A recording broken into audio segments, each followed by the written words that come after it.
Un'altra decina di profughi in arrivo in città tra stanotte e domani, 2 famiglie che dovrebbero venire ospitate dalla Caritas di Vittorio Veneto, l'unica attrezzata per donne e minori.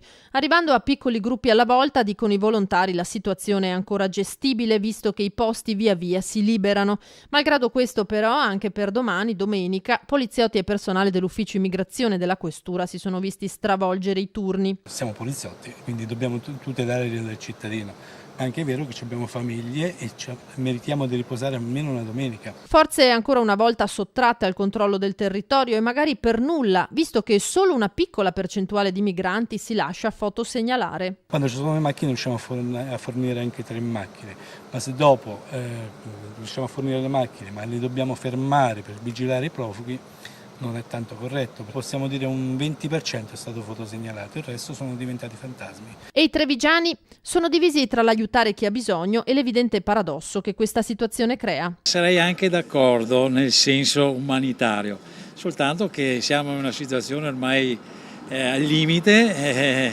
e diventa tutto difficile.